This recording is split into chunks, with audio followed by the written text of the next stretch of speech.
and thank you everyone for being here this evening. We really appreciate you taking out the time out of your busy schedule to be here with us. As Dr. Houston said, we are all seniors, public relations majors at Slippery Rock University. So this is our capstone project where we get to work with a real life client and get some more experience with what we're going to be doing after we graduate. So I'm Chelsea Price. I was the coordinator for this project. Hi, I'm Rachel Frederick, and I was the designer and writer for this project. I'm Emily Moore, and I was the analyst for this project. I'm Julia Mickle, and I was the web designer and writer for the project. So before we get started, we have 6 folders floating around that are Slippery Rock folders. If you want to look in there, on the back of the right panel, you will see a piece of scratch paper if you wanted to take any notes or have any questions for us. We also have a brochure printed out. This is the generalized Shenango Valley brochure. There is a logo and a bumper sticker in there for you, a press release that we created, and an overall campaign on the back of the left side as well. So we'll be referring to those things as we move through our presentation, but they're there for your convenience because sometimes it's a little bit difficult to see a screenshot of it on the screen. And we also have this big binder in front of Dr. Houston right now with everything that we've created for the whole semester. So feel free afterwards to take a peek through that. We have all of our materials in there as well. And then, what we're going to do tonight is we're going to take you through the process of what we did this semester. We're going to tell you about the challenges that we thought that we were going to be addressing whenever we first met Dr. Houston back in the end of August, early September. We're going to talk about our research that Emily conducted, the 2 campaigns that we put together, Rachel's design materials, the website that Jillian put together, some media relations for working with the media in this area, and some of our recommendations for the future. And I'm going to turn it over to Emily, who's going to talk to you about the challenge and then the research. So when we first met, Dr. Houston described to us how passionate she was about this organization, and something that she really looked forward to was bringing donations in the door, having membership come through the door, to utilize social media and really just vamp up all the programs that you already had, decide on which were the most popular, most used, and how we could help you conduct those and make that happen.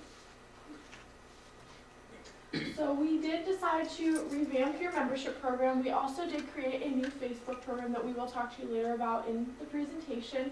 There was a website that was created, and then we did remodel your publications such as your brochures, press releases, things like that. So to do this, we had conducted in-depth interviews, a focus group, and then conducted surveys through the area in Shenango Valley. So there was a total of 61 people that took a survey. The demographic was 18 years or older, and this was conducted at the local library. People were really eager to give us feedback. It was great news to hear that people were willing to not only donate, but to volunteer at a nonprofit. We found that face-to-face interaction is your best course of action to have donations coming through the door. People like to know where their money's going to. They like to see a face and put a name to what they're doing. So we did, during our focus group, discuss programs that you already had in place, which ones we felt that we should move forward on and really vamp up to make them the best that they could be.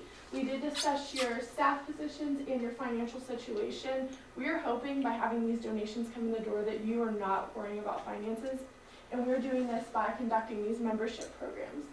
During our in-depth interview, we did talk about the programming, the funding, and partnership strategies that Chelsea will discuss further later in the presentation. So next we're going to go into the overall campaign presentation. And basically what we did this semester was develop 2 different PR campaigns that will help bring in funding as well as volunteers and members. So first we did a Shaping the Community campaign, and this was basically to increase your overall reach in the community and your brand awareness, to make people more aware of the great things that you do for the community. And then also we revamped your membership program and did a membership startup, which will hopefully drive membership and in turn bring donations in the door. So basically to launch off these campaigns, the community needs to know about them. So I'm sure most of you connected with the old Facebook page, and that Facebook page actually you had to become a friend of the Urban League. So it was not an organizational page. So we made you a new page, and now it's a business page where you'll like the page, and I'm sure some of you like this on Facebook currently, and actually sent out requests for people to like the page that were already friends of the Urban League prior. So on here, Dr. Houston posts updates for upcoming events and programs and things like that. Also on the website, everybody can find out all of the information that they would need about the organization.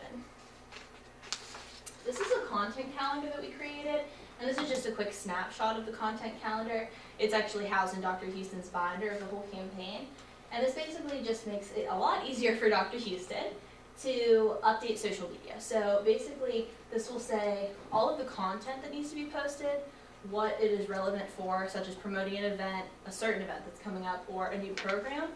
And it will say what to post on what platform, what day, and what time. So this really breaks it down into your social media approach overall. And then also, this can be reused and refilled in as the months go further and as you progress with your social media. And then as far as membership is basically what will get funds in the door and consistently. So we have developed a number of membership levels so everybody can afford a certain level, and with those comes different, things to entice people. So say you become this membership level, you'll get a bumper sticker, a brochure, an annual report, things like that. So we've dedicated an entire page of the website to membership, and these memberships will bring in donations. And the whole premise is hopefully people become a member again and again each year, which will help financially. And then that will also help with involvement because those people may want to volunteer their time and things like that. We revamped the membership with actually slightly revising the levels that you previously had. We kept them under the same names, but like I had said previously, we just added small different things to maybe entice people to become a member if they were questioning it before. And we're really going to work to drive the membership program on social media. Like I said, we can post about becoming a member on Facebook, on the website, things like that to hopefully bring those people in the door and drive donations. And then, like Emily had said in the research, people are most likely to donate through face-to-face solicitation. So if you're tabling or something at a local event or expo, that might be a great time to ask for people to become a member. You can have membership forms right there. And then, like I had said, we donated a page of the website to membership. On the website, we've actually embedded the membership application so people could print it directly off the website and fill it out and either fax it in, scan it in an email, or mail it. And you have a copy of the membership application in the folders there as well to see the level. For membership, I believe it's really important because not only does it give you a feeling of fulfillment, we have used actually some of that in our campaign to show how to entice individuals to have memberships instead of just donating. So for our membership startup, we decided to come up with a couple of different gizmos and gadgets to also give people incentive to join the membership program. So on the left, you will see the bumper sticker that was designed, and on the right, you'll see the t-shirt that was created for the organization. These are some of the different things that can give individuals the extra little push to join. And whenever they do wear these, or they place them on their car or their window or different areas, it also gives the organization a little bit more recognition and a little more visibility in the community itself. So as implementing these, not only is it giving you guys incentive to have more members join, but it also gives the brand recognition, the brand awareness, have more and more join as well. So now we're going to go into a little bit of further detail on the finalized design materials that I created for the organization. As mentioned prior, we had a couple of things that we wanted to implement with throughout the designs, as I mentioned in the midterm presentation. So we decided that we're going to stick to the same colors as the National Urban League to keep that feeling of a correlation with your, the other organization as well. Because you guys are a branch, this gives that sort of relationship tied together. So we're going to be using red, black, and white throughout this entire design scheme, and we hope that you guys implement that as you progress, on the next, future endeavors. And as well, we decided to go with a really modern and sleek, different font, and it's called Corose Gothic. This font can be easily downloaded, and I can gladly show you guys how to do that. You just have to go online and type in the font and download it. The structure that we're going for is very modern, and it has very strong shapes. This kind of gives a tie to the to your audience or key publics. And it also entices them with a very consistent pattern throughout everything. And that gives a sense of recognition for everyone to understand and have that brand relationship with your organization. So as you can see, this is the revised logo and letterhead. The letterhead will be utilized on all of your publications, and this gives a sense of recognition. So whenever individuals do see the letterhead, they know that this is who is addressing them. It's going to give a bit of a modern appeal, and it also is designed to be implemented on everything, so you have that sense of feeling, knowing that this is the organization that you are conversing with, and it's key publics understand that. Here is the Knowledge brochure. One of your programs is this program, and we decided that we're going to give a modern aesthetic. As you can see on the left, that is the fold that you will have for the front, and this is the content that is inside. So as you can see, there is a lot of information that gives the structure and the shapes as I had mentioned, and it also has the consistent pattern of the same font, and it just is a lot sleeker, and I know that you guys wanted to have something that had a little bit more of a balance. So you'll see that throughout all the designs in the binder, because everything has the same sort of feel, but it has different looks to it. So I really hope that you guys enjoy everything so far, and I hope that we can implement some of these in the future with the design program. I know that you got InDesign, which I'm really excited about, and you can download the files and make changes as needed. Here are the different types of business cards. I know that the staff needed some, and we will be giving you guys even more. If you have any additional staff members, I can show you how to even create it, or I can create it for you guys before the end of the semester if needed. But it has all the general information as well as the new website, so you guys can have that to distribute to any members, to any people that are interested in learning more about the organization. And it gives that structure, as I had mentioned, that is a strong pattern throughout the entire theme that we had going. Finally, here are some of the certificates. We created very general certificates to show recognition for various purposes. I know that you have so many different wonderful programs going on, and so that means that you can give these out for employees, you can give them for banquets that you host, for any of those events, or for those that are exemplary throughout the community. We want you guys to be showing those, and we also have the templates so you can make modifications as needed for certain special events, and you can edit them so they fit those needs. Next, I'm going to talk to you a little bit about the website. So we've just taken some screen captures of the website. The website domain will be being attached next week, and it will be svurbanleague.org. So this is actually the front page of the website. And as you see the paneled picture, the red bars going across, you can actually click on them and they'll link out to a different section of the website. And then at the top you have the navigational bar. Over here is Dr. Houston's letter from the desk of the president, so people in the community can get on and see a true statement from the president of the Urban League, and this would give them, a vibe for what all you do here. And then over here features the programs, and then those actually will link out to all of the individual programs. And then also atop of the drop bar, those all will drop down and give you more options to do other things at the website. So I hope that you all can, visit the website in the coming weeks. So now that we've given you all of these materials and tools, media relations is extremely important to be able to get these out to the rest of the community so that they know about them and they're not just housed right here in this facility. So in public relations, we do a lot of media relations. This has been a huge part of our curriculum at Slippery Rock as well. So first we have a press release, and this press release was written for a new board member or a new staff member. And obviously I use all fictitious names, but you can simply replace the names.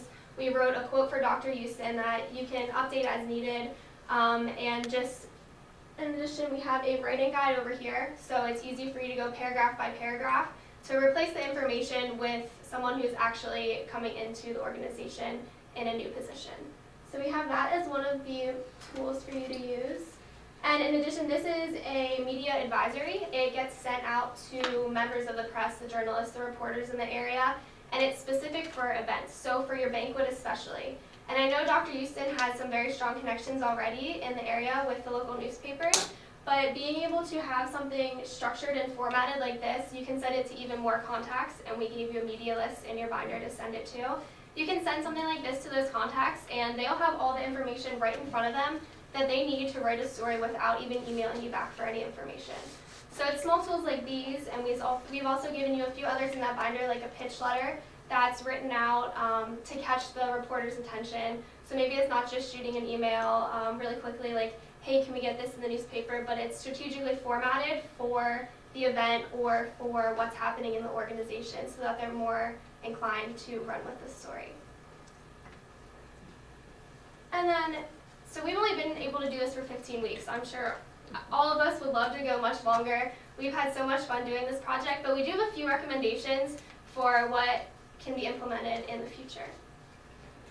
First of all is events. We didn't have enough time, unfortunately, to plan an event this semester, but we've given you some of the tools to be able to do so. So the first event that we think would be important, especially whenever members start rolling in with the new membership form, is a thank you donors reception, and having them come to the facility to feel like they're really connected to the organization, and having you all present with them to be able to interact and just show them that they're a valued member of the organization. Secondly would be an open house. This is a great way to increase foot traffic. If they're on the edge of donating and you get their foot through the door, that might just be what seals the deal and gets them to become a member or gets them to donate to the organization.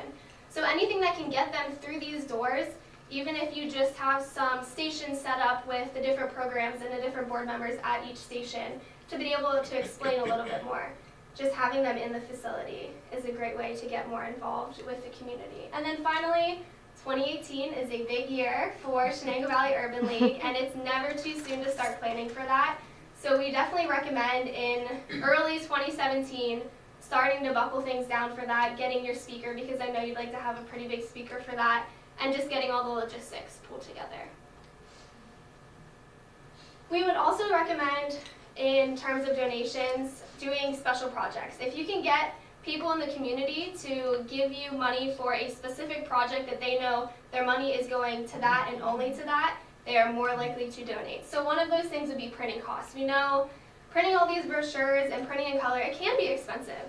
So finding someone in the community to sponsor that, to step up and say, okay, I can donate this color printer to you, and just giving them something in return. It's all about that mutually beneficial relationship. What can we give you for what you're giving us? So just being able to do that, one, for printing costs. Second, I know Dr. Houston mentioned having an elevator in here at some point because there are all those stairs to get to the second floor. And naturally, that would be a much larger project that would take years to build for. But even those small donations that people can feel like, oh, wow, I am contributing to getting this elevator, and they'll know that they're contributing to a much larger project. And then finally, a third floor refurbishing. This is more geared towards volunteerism instead of donating actual money. If you can get someone in here, a group of high school students, to come in for the day and help, I haven't seen the third floor, but I know that it's a very useful space, and that space could even be used for an open house for some kind of reception. So just having people help out in that way by donating their time too. And then finally, partnerships. It's something that I know in classes we've always taken advantage of partnerships, even fictitiously. But this is you guys could actually use the partnerships that the National Urban League is using at a national level, at a local level. And one of the examples that we've been using all semester is Home Depot. Home Depot is a partner with the National Urban League, and we know that there is a local Home Depot. And they do workshops and educational hands-on activities for children. And you do a lot with education and with children as well. So putting that connection together and pairing your name with someone else in the community can be extremely beneficial and can get your brand out there much more. So we want to thank you all so much for being here with us this evening. We really appreciate it. We've enjoyed every second working together this semester. We've had a great group here. And we're excited to tell you that Dr. Houston already knows this, but Slippery Rock will be hosting you as a client again for the 2017 spring semester. So another group will be working with you as well. And if you have any questions, please let us know. Thank you. Thank you.